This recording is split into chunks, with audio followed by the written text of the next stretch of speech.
We are back. Senators, Twins baseball, past, present, future. And it's a Goose Goslin, Heidi Minushke day. We got guys here who almost remember those times. I'm Ralph Tyko, Comfortably Zoned Radio Network. Kind of a full house. We've got David Hubler. How are you, David? Good, good. How are you, Ralph? George Case III. Hi, everybody. Ronnie Rabinovitz. Hi, Ralph. How you doing? Hi, George. Hi, David. Hi. And we're expecting Gary Sarnoff. And You forgot me. Oh, I did. I can't. You're the maven. Al Blumkin. How are you, sir? Hi, Al. Hey. Yeah. Hello there, everybody.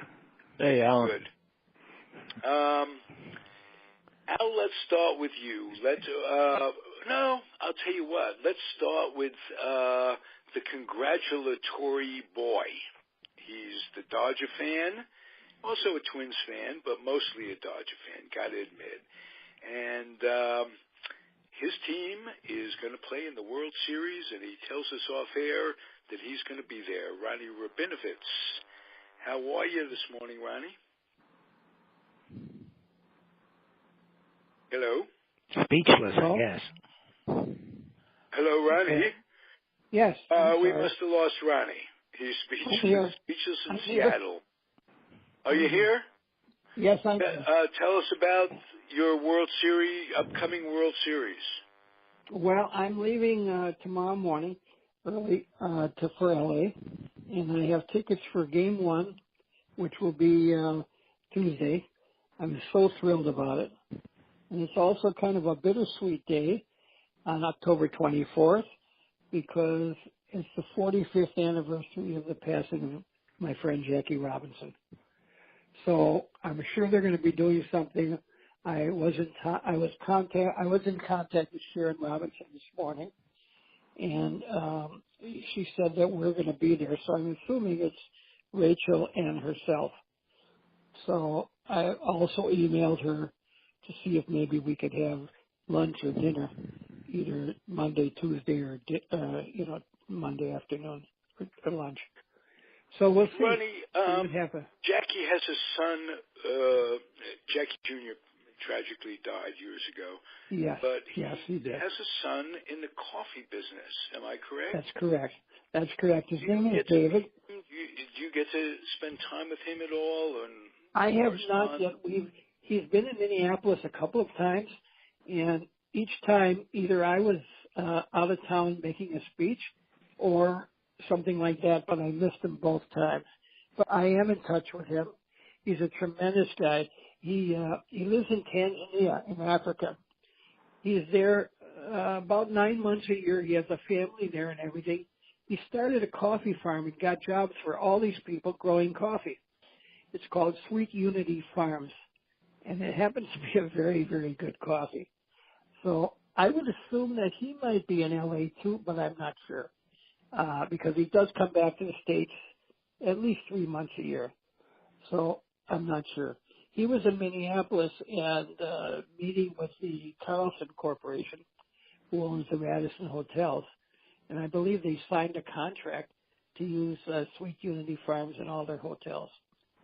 So did he get into the coffee business through Chock full of Nuts, through Jackie's association? I don't know. That's a good question. So. That's an excellent question. That is a good question because Jackie was in the coffee business too with Chock full of Nuts. Yeah. But right. I wonder if you got to start there or if that helped at all. I don't know. That I don't know. It's a good question. But I don't know. Okay. He's a great guy. And then, of course, they have Jackie Jr., who passed away tragically at a very young age. I think he was 24 years old.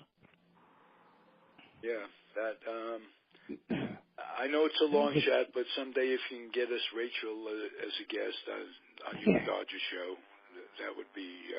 Wouldn't that be great? Terrific for the network. That'd be terrific. Yeah.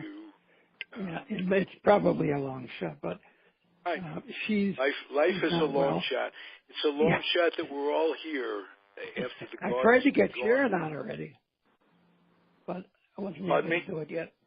I tried to get Sharon Robinson, their daughter, on the show, but she wasn't able to do it. Terrific to get. Yeah. I mentioned the garden. You gave David Hubler gave some correction on our other show that most of us get together on. It is called Vintage Talking Vintage Sports from the Old Garden on 49th Street. Used to be 48th. I've got to change that on all the material. Al Blumkin says that he confirms it. It was right across the street from a parking lot that your friends owned, David? My friends' in-laws. Oh, okay. Yeah. They owned it. And then and when he was dating his wife, he used to be down there all the time. So that's how he knew, because they had to stay real late until the crowd totally emptied out. A lot of people parked their cars in that garage, going to boxing matches and hockey games and things like that. Okay. Hey, guys, subject today of the day is underrated Washington Senators superstars. How could you be underrated if you're a superstar? How could you be underrated if you're in the Hall of Fame?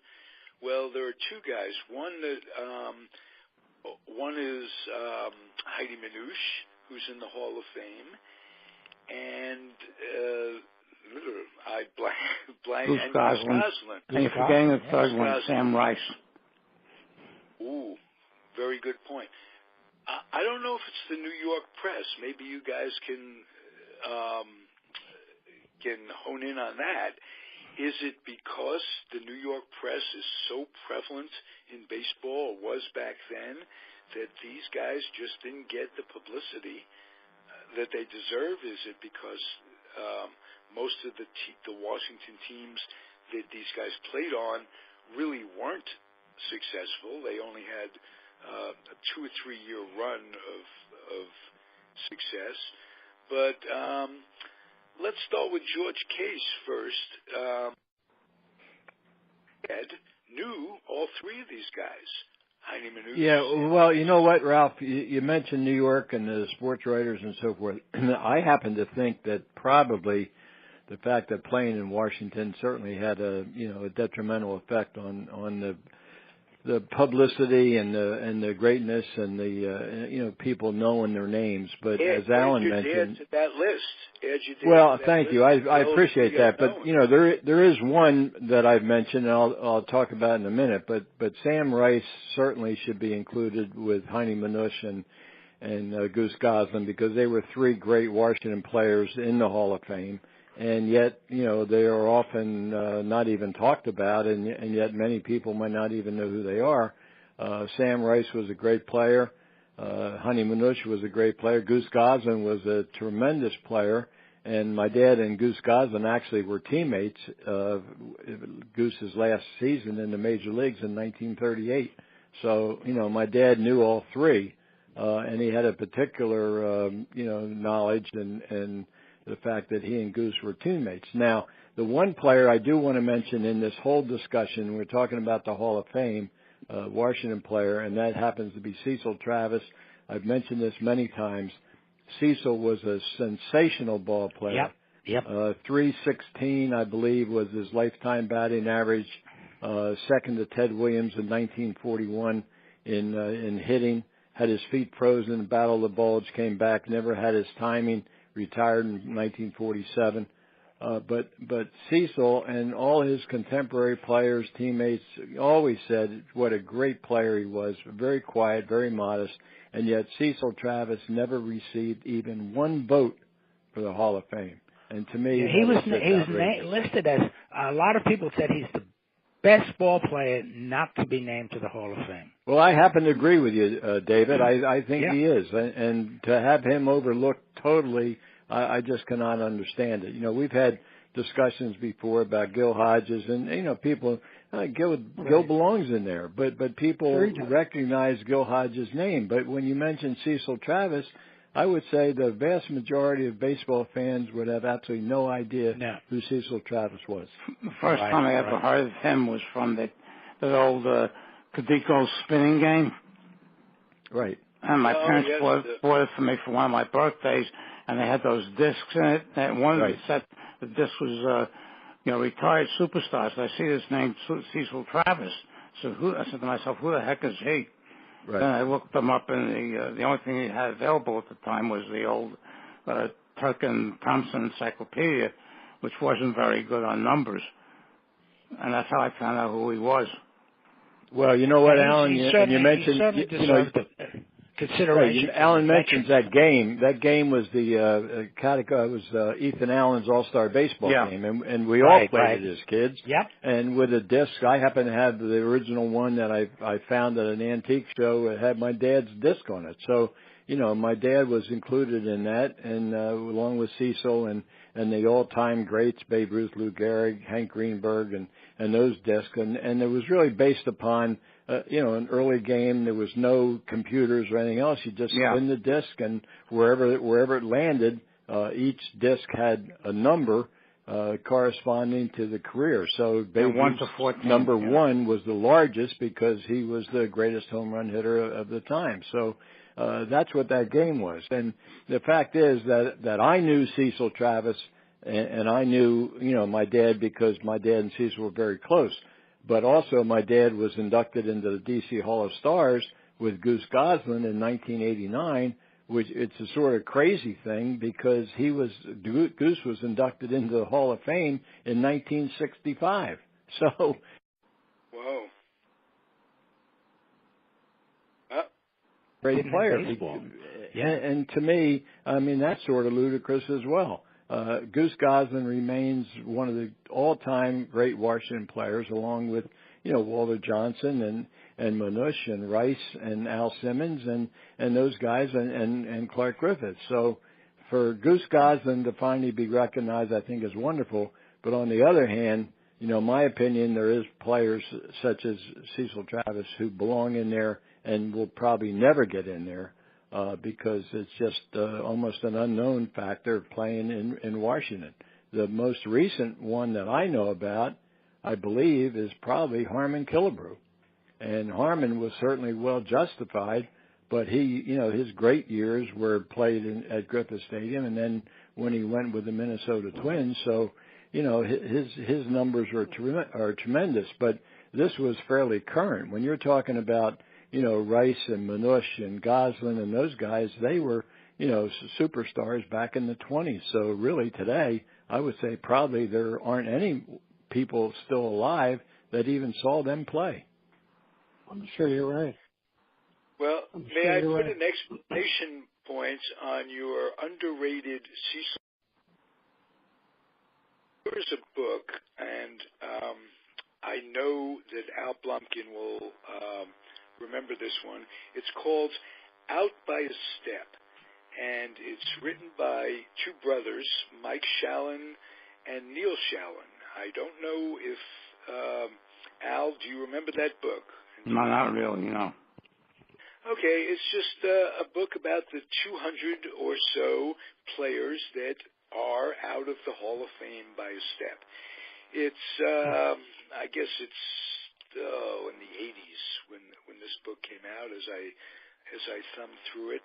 My point being, of all these players listed, Cecil Travis isn't even listed in this book out by a step.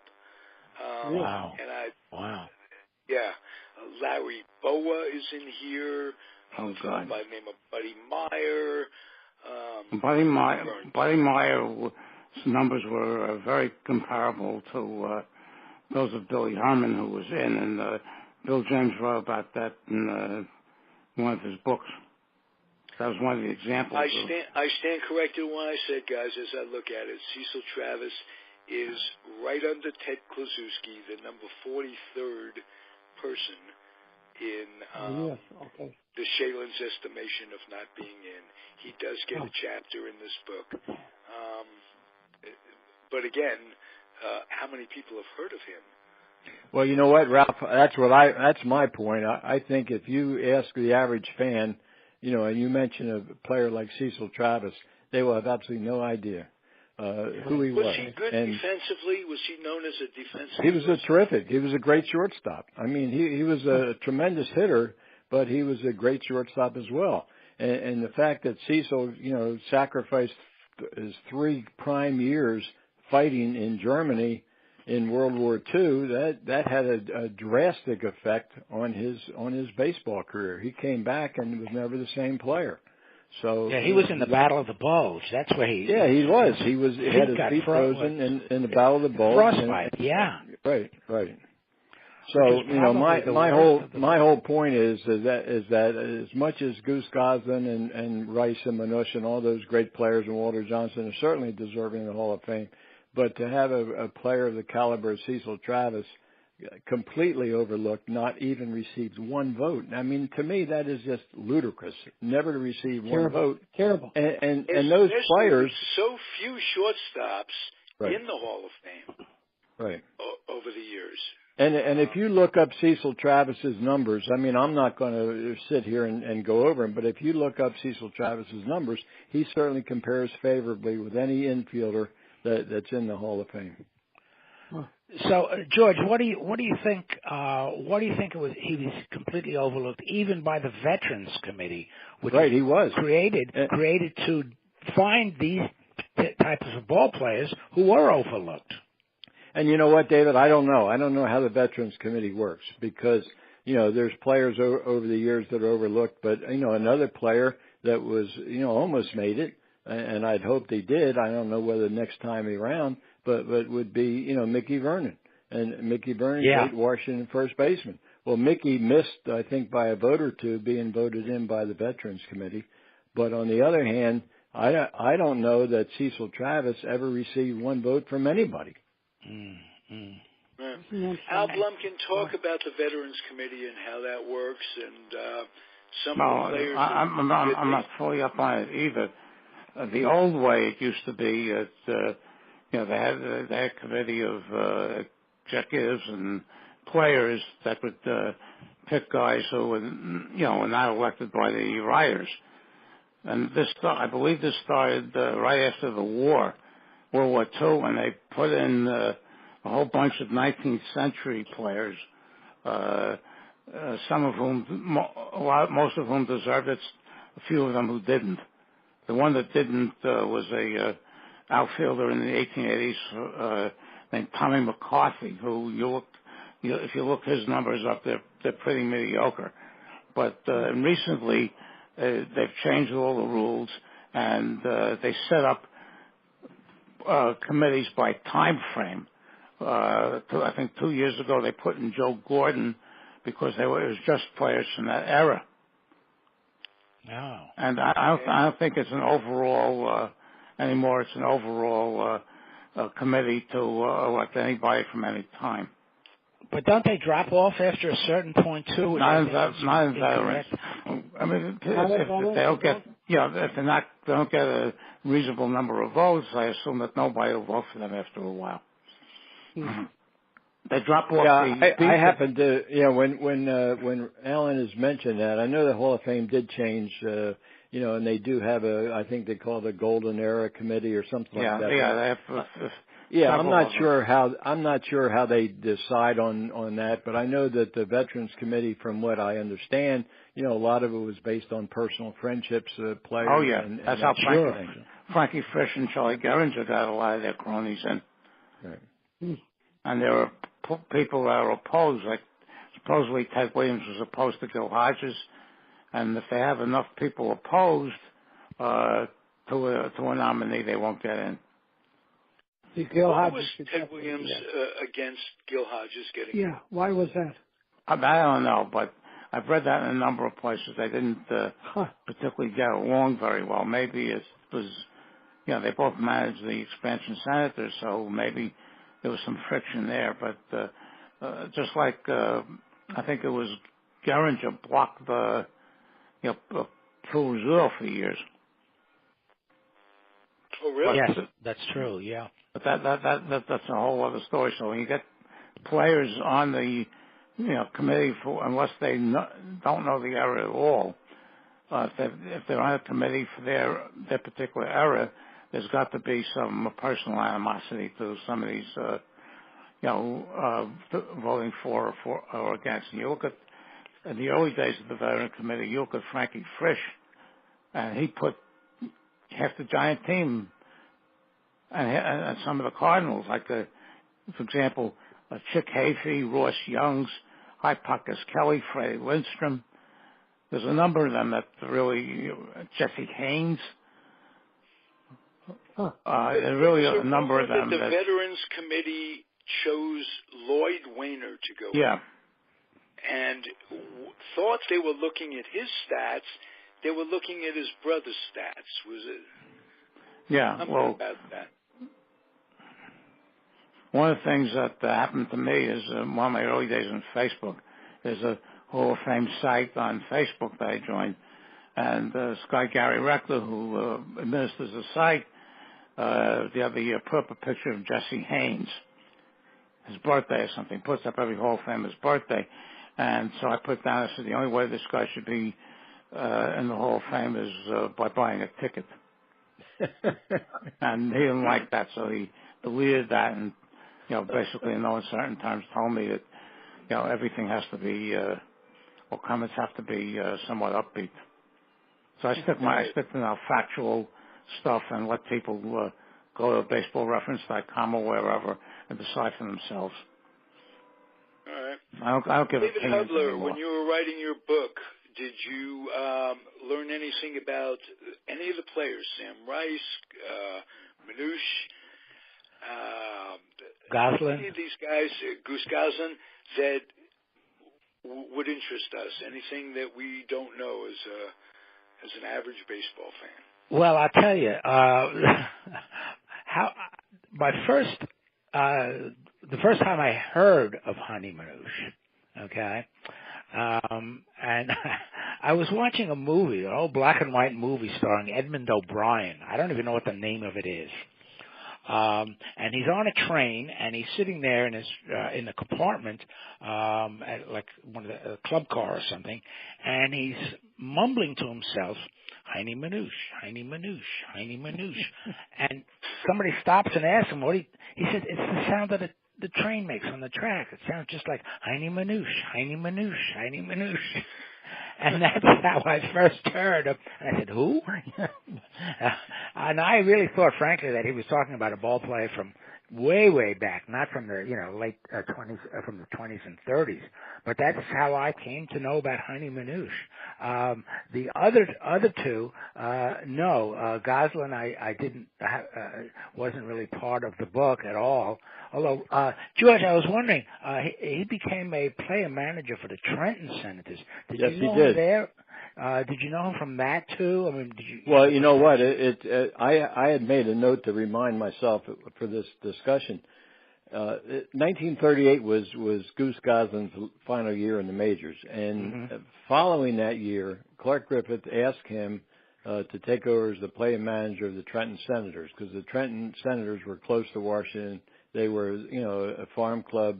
My dad played for Trenton. The ball club was owned by my dad's half brother.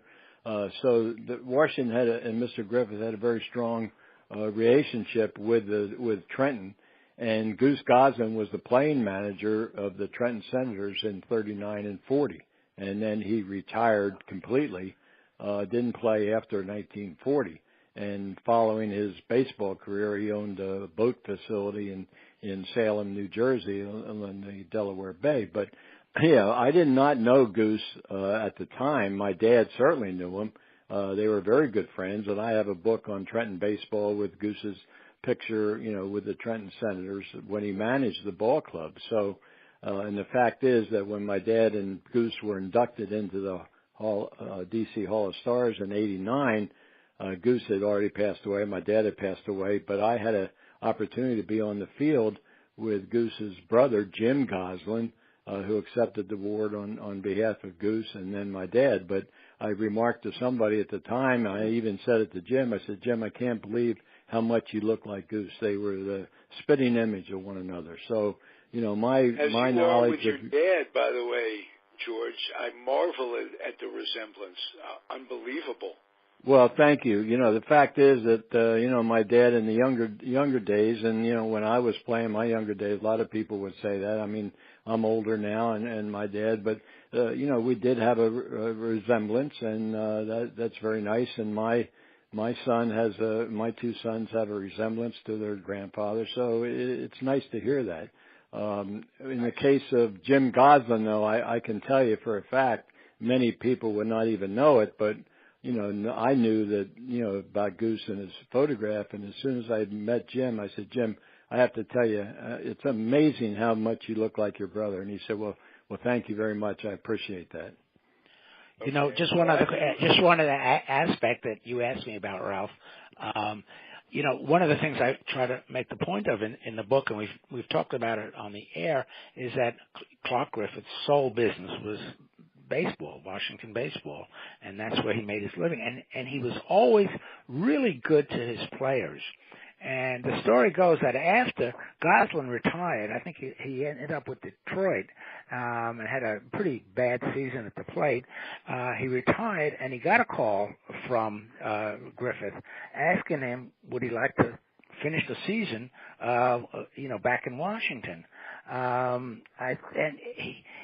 He did come back. He came back one last time to Washington and just, you know, couldn't hit anymore.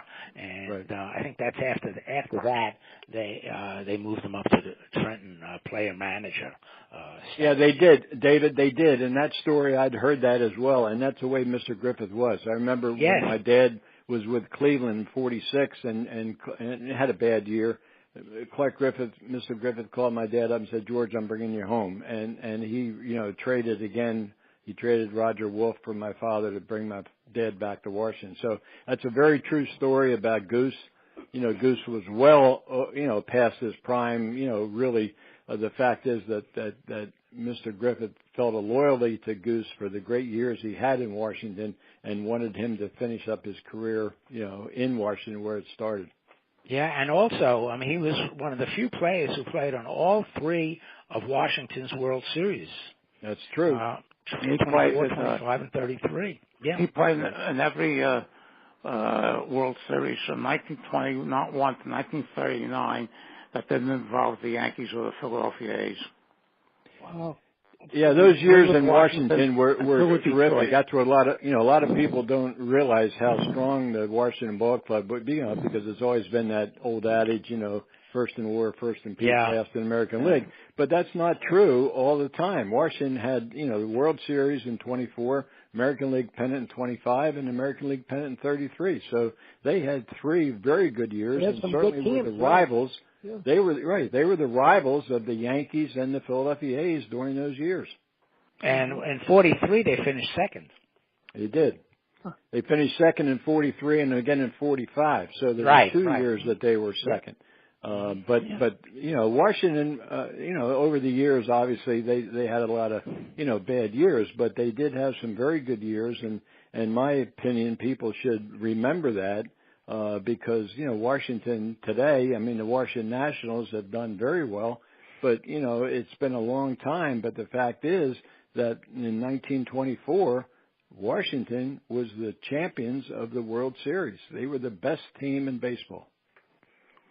And, you know, that adage, as you mentioned, the first in war, first in peace, that referred, if you look at the original, when it appeared in the press, I forget the sports writer who penned it, but that was in reference to the very early years of the American League when the league was formed. They were terrible, and that was one of the reasons why officially they changed their name from Senators to Nationals in 05 because they'd been so bad first in the last couple of years in that International League, and then in the fledgling American League. They were terrible. But after that, I can't say it was because of the name change, but they did begin to put, and when Griffith bought the team, they began to move, you know, to respectability. Right. No, they did, David. And yet that phrase stuck with him for a long time. Yeah, absolutely. I mean, I know the history of it, like you mentioned. That phrase came in the 50s. No. You heard it a lot in the 50s, Ralph, but it did not. It was true a lot in the 50s. Yeah. But I didn't know that came from the original. Yeah. Right. That's that old. And the Browns had the variations that they used to say in St. Louis. First in booze, first in shoes, and last the American. Right. That was the other phrase. Right. Yeah. Exactly. Say, by the way, as far as the Nationals go, I just read an article from Bob Nightingale from the USA Today, the sports reporter, and he had a blistering article against the Nationals for firing Dusty Baker. And that I was going to go to that. We're not a Washington national show per se, but this is big news. This is probably the most respected, other than Bochy, the most respected long-term guy in the National League. Terrible. Was it a rift with the GM? No, the GM told him that he was going to sign him, and after the season, Dusty stayed in Washington for over a week and never heard a thing. So then he went back to California, and he got a call in Sacramento or wherever he lives. Right. And they told him over the phone he's not. I mean, it was horrible. Wow. Yeah. He's one of the I was totally surprised by that. Yeah. Horrible. What I saw was really some kind of Ronnie and David, what I saw, I think, just yesterday or this morning was some kind of letter that was signed by the learners and, explaining the fact that they made the decision not to bring Dusty back, thanking him for his service and all that kind of stuff. But to me, if you fire somebody, you fire him in person. You don't fire him over the telephone. That's It was really a bad slap in the face. And Bob Nightingale really blasted them. And he was right. That happens recently. Somebody might remember. It just happened recently. Somebody, I know who it was. Of course, it was Comey. Comey lost his job as FBI director while he was out on the West Coast talking to recruits, and he found out because it was on TV. He didn't even find out. Somebody told him.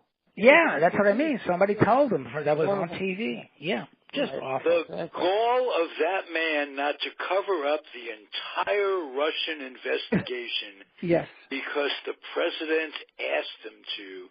He said it was a cloud, and he was tired of it. And Comey didn't do that. The gall of the man. Unbelievable. That was tongue-in-cheek, ladies and gentlemen. That's right. That's right. I agree with you. Firmly inserted in my tongue. Yeah, and he was never, to bring it back to baseball, he was never a really good ball player, despite what he says about himself. Who's that? Comey? Trump. Trump. Does he talk about baseball? Well, he played, I think, for his military academy or something early on. Well, I understand he's a good golfer. I'll give him that. He's had a lot of tee time. He's had a lot of time. Let me give it a dissenting voice on Dusty Baker. He is this era's Gene Mark, and the last 10 times he's been involved in a postseason series, he's lost every one of them. Yeah, that's true. A great manager. And he's gotten from the standpoint of being a Giant fan, or at least an apologist now that the Mets have come into my life 55 years ago, he just simply blew it. That was one of the series that he blew against the Angels. He took the ball and flipped it to his pitcher like, you can keep it. We won this. It's all over.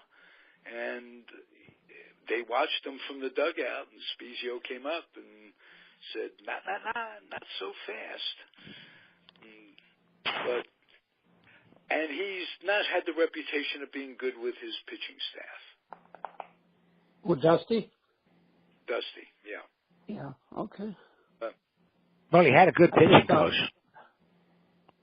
Rigetti, who just lost his job with the Dave Rigetti lost his job, really? Yeah, and they pushed him up to the front office, and they're making several changes. The Cubs fired their pitching coach. Oh, really? Yeah. Really? That was in the paper. Bochy stay? Ralph and Bochy stays. Bochy stays. Right, exactly. And Rigetti goes upstairs. Heine Mullins, Bam Bam Mullins was a hitting coach. He's gone. Assistant hitting coach Decker. These guys aren't fired outright, but they're reassigned in the organization. Okay. Well, one of the most egregious had to be John Farrell's ousted from Boston. I mean, the guy did everything to it. He went out a winner. They actually won the American League East this year, and he was fired. Right. Terrible. I can't speak to that. I don't know about that situation. And Gardenhire got hired in Detroit. Ron Gardenhire used to be with the manager for the Twins. Yes, we talked about him with the possibility of taking over the Mets. He went Their job seems to be going to Manny Acta, whom I know very. They had him already. He was awful. He was with the Nationals for about 2-3 years. Yeah. And then he went to Cleveland, I believe. Cleveland as yep. well. Yeah, right after the Nationals, he went to Cleveland. This is a guy who liked the Dazzens, like Bobby Bragan and Bertie Tebbetts and Dave Bristol, these types who got 3 or 4 managing jobs without ever winning anything. Yeah. Right. Tebbetts almost won with Milwaukee, if I remember. With almost, you're right. You can put Buck Showalter into that mix also. Right. Yeah, he has a great reputation, Showalter. Yeah. You think Dave Roberts will get the manager of the year again? I would think. I would think so too. And will Joe Girardi be extended, I wonder, guys? My guess is they're saying yes, but he in the papers today there was a report that Girardi himself is thinking it over because of his family situation from the Chicago area. But on the other hand, it's all upside for the Yankees. They've got a great foundation there. They do. Tremendous farm system. So, it's a question, do I want to just sit back home and do nothing, or take this team, which made it as far as nobody had predicted they would go as far as they did this year, and stay with them. But it's all going to be, well, of course, with Girardi, the money isn't factored in, but the players, they've got some decisions to make about Sabathia and some of the other guys who are earning big salaries and getting on in age because the new ownership, although it's the same family, they want to get under that salary cap. Yeah. Right. Yeah. Right. Well, I'll tell you something about. Oh boy, I blanked there. Sorry, guys. Go on. Who do you like between the Dodgers and the Astros? Right. Well, yeah. Talk about that for a second while I regroup. Well, you figure out what. Who do you guys like? I like the Dodgers between in 5 or 6. I like the Dodgers in 5 or 6 games. Yeah, I agree. I like the Dodgers as well. Okay. Good. Well, I'm sort of sold on the Astros on this one. They're a tough team to beat. Last night's game proved to me that the Astros are an incredible defensive team. Yes, well, not just defensively, offensively. Yeah. And that center fielder goes up and over the left fielder's head to make a catch. Unbelievable. That it looks like the left fielder couldn't get up high enough. It would have hit against. Well, Judge made one too like that. Yes. Judge's catch in right field was spectacular. Yeah, they were both spectacular catches. They were, and I just wanted to make one thought about this when it comes to baseball. There's an old adage in baseball that good pitching stops good hitting. And if you look at last night's game, that's exactly what it was. You had 3 hits the Yankees had, no runs, and the fact is that 2 pitching mistakes, and that's what a hitter does in the major leagues. You make a mistake, they're going to go downtown on you, and that's what it was. It was 2 home runs hit on 2 pitching mistakes, so they had a 4-0 win. But again, the Yankee bats just absolutely fell silent because the Astros pitching was outstanding. The Yankees scored 3 runs. Their pitching staff is great, and the Dodgers are too. And the Dodgers got a tremendous bullpen. Right. Tremendous bullpen. Yeah, the Yankees scored 3 runs in 4 games there. I think that's right. My point was on Sabathia that I forgot. Oh. I think Sabathia will be re-signed. Up until last night, I would have said yes. I would have said yes. I'll probably try to keep him. He only gave up 1 run in 4 innings. I know, but it's another year. The New York press is saying that they ought to offer him a 1-year contract, which he might just take, and I think that's doable because they really don't have contract five. Yeah. This is his contract ends this year. So could he he's go a free for agent. The agency? Yeah, he could, sure. Yeah. Sure. Yeah. Hey, guys, if you remember, there was a time maybe 6 or 7 years ago when Girardi was managing the Cubs or the Yankees, and Nettles was managing the Cubs. And there was a blurb in the paper that said that suggested there might be a trade in order, that the Yankees were going to trade for Nettles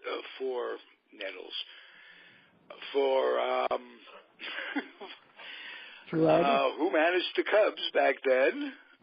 This could be the start of early demise. Anyway, that trade never came down, and it surprised me that it didn't. I thought Girardi was going to be a perfect fit for the Cubs, and bringing Lou Piniella back to the Yankees might not have been a bad idea. That was 7 years ago.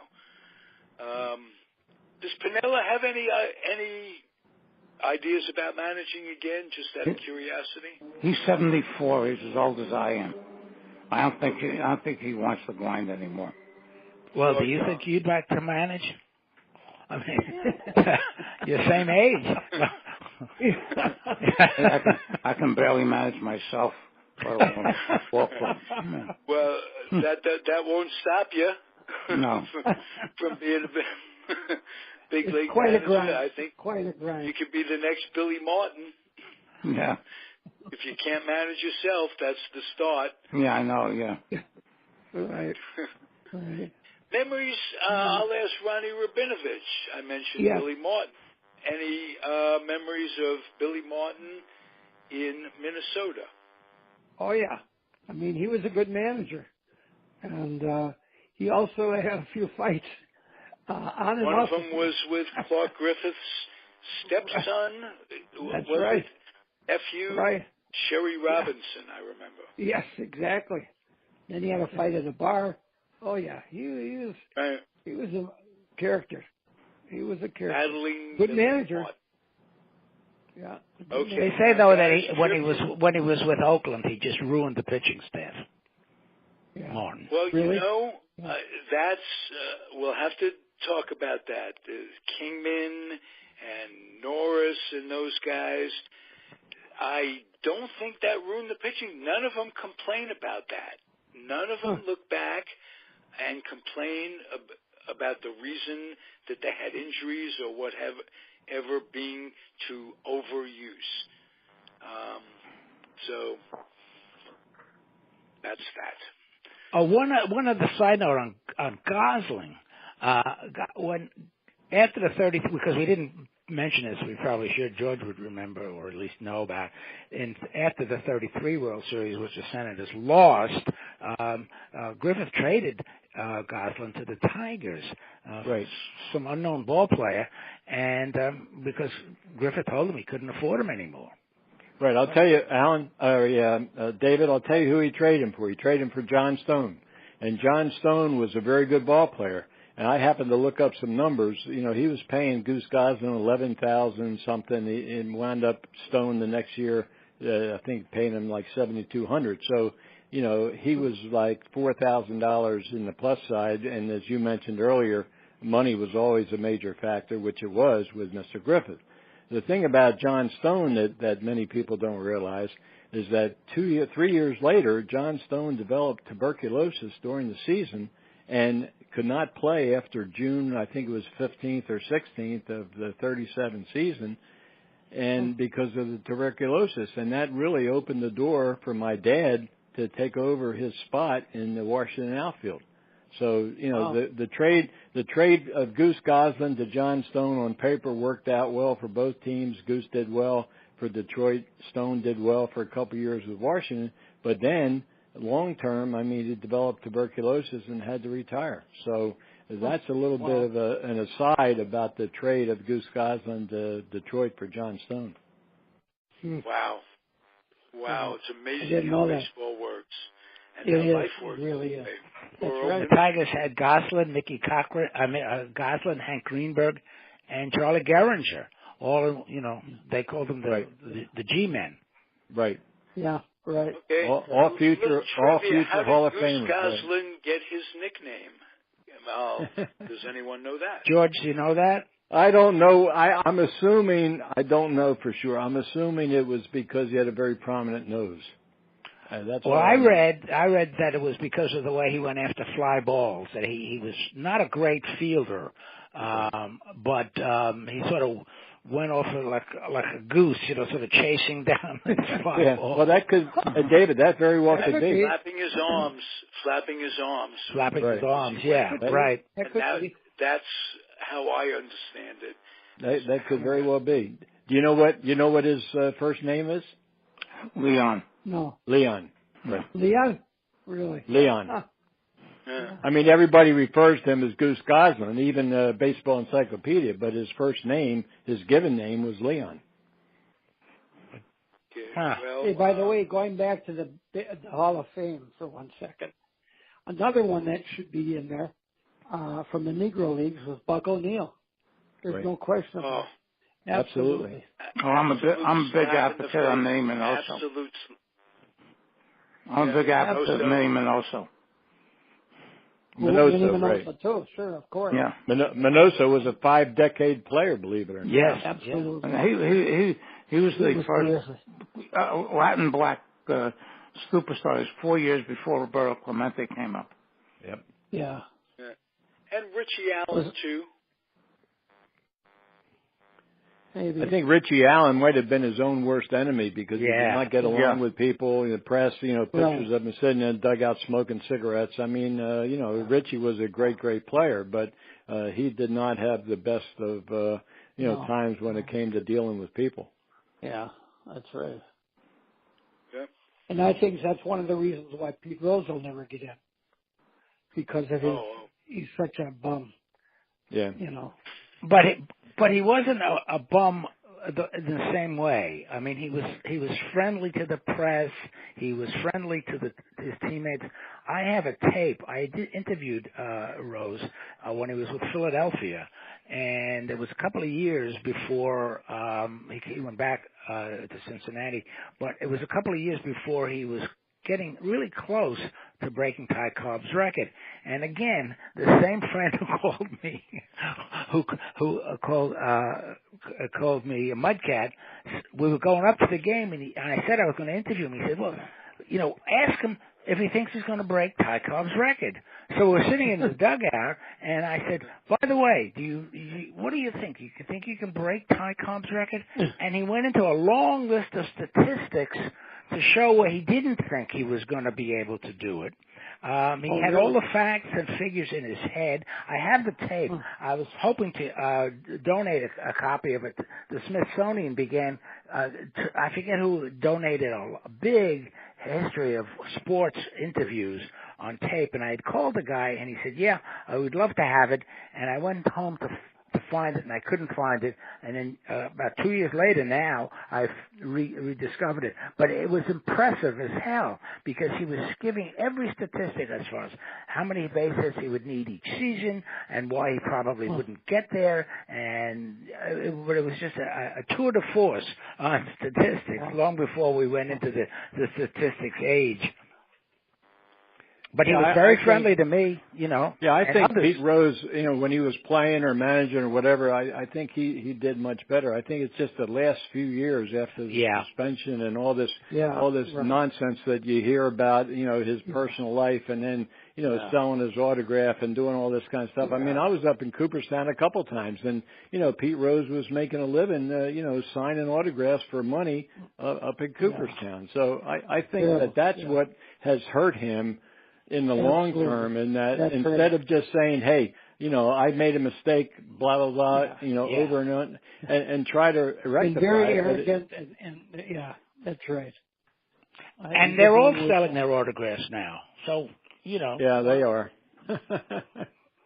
Well, it's crazy when the guys today, I mean, I always get upset when I see guys today signing for money, the kind of money that they're making, and yet they still want to sell their autograph or whatever. Yeah. I mean, to me that really bothers me, because I remember, hey, my dad was not a superstar, but I remember my dad would go to autograph shows. He would sign. He would not even charge his expenses to go to a show. He just felt it was an honor that they wanted him to be there to sign. Of course. Yeah. Well, he was a class act. Well, thank you, Ronnie. The old-time way, the way it was. Yeah. Right. Hey, guys, it's been a terrific show. I learned a lot. It has. And me too. Yeah. Anybody want to say anything? I don't want to shortchange anything, any of you, before we close out. I know for me, I always enjoy talking with everybody on the show, and I appreciate it, and I look forward to doing it again. Yeah, thank you for inviting me. Me too. It's great. If everybody's happy, I'll just say thank you, guys. This is a thank you, great Ralph. way to spend Thank you, Ralph. Thank George, you both. Yep. David. Bye-bye, everybody. Thanks again. Bye-bye. See you next week. We'll be back Bye. next week. Keep on keeping on. A comfortably zoned radio network production. I'm Ralph Tyko, the weak link of it all. Adios, everybody. Bye-bye, everybody.